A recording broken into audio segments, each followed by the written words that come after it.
Hey, Mike the Fixer here. Let's plug a tire. Something we should all know how to do, right? Who wants to get a flat?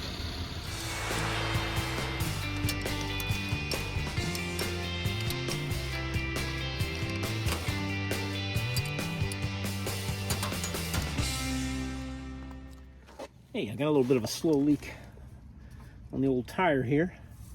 I figured I'd show you how to find a leak from a nail, or anything really, and plug it.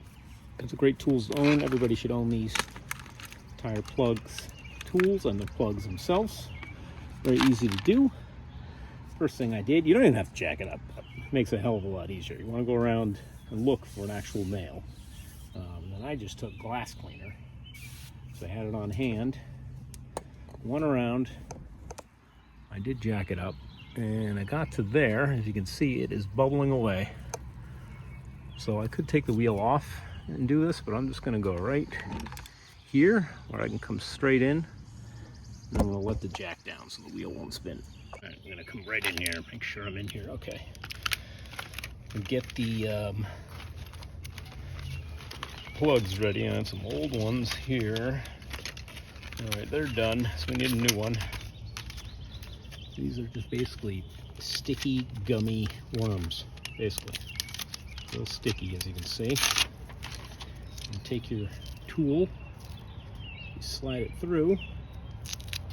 Easier without gloves, but I got them on. Pull that through. Did I hit record? Good. And try and get all of it through. Edit, edit.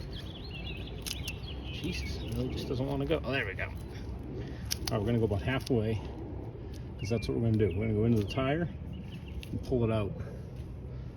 Real quick lag. All right, so here's our hole. We'll make sure there's nothing in there, first of all. Oh, I still do. I got a nail.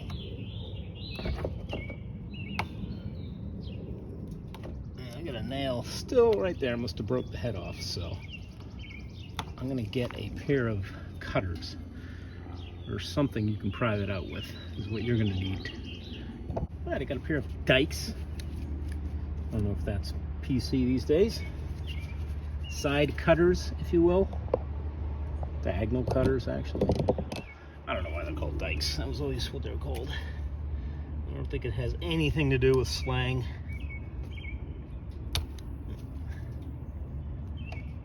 Oh yeah. That was barely a screw head. Look at that. Not the head, just the tip. Alright, we'll find that hole again. Go into the same angle it was in. There we go. Then you want to ream that. It's knurled, so it's cutting as it goes.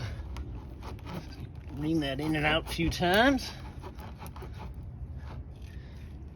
And you're actually going through your steel belts in there. So if you don't want any fix-a-flat in there, because it could spark and ignite, so you're cutting through these belts. Most tires are still steel belts. There are nylon. Then all we're gonna do, pull that out, pull that in, push it in, push it in.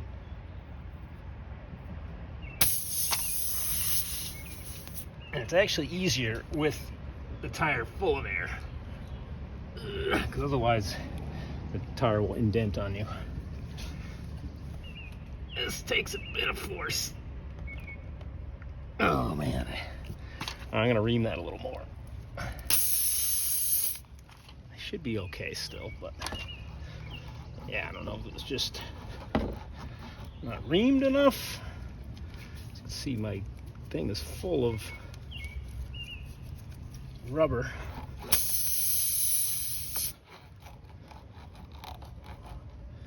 That feels all right. Let's see.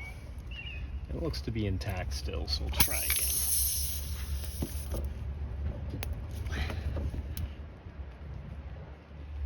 Oh, there we go. Whew. All right, get it to yay there. I like to hold it and then boom. We can cut the rest off. And this is perfectly safe. As you can see, got you. You're okay here. I think they say an inch.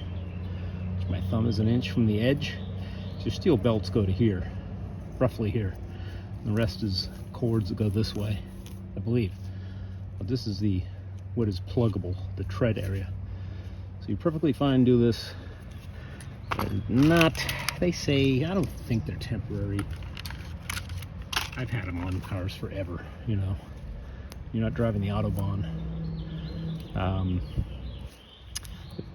The second best way to do this is dismount the tire and put a rubber patch on the underside, but that's a little more labor. That's not your job, but this you can do anywhere. Side of the road, in your driveway. All right, thumbs up. Cheers.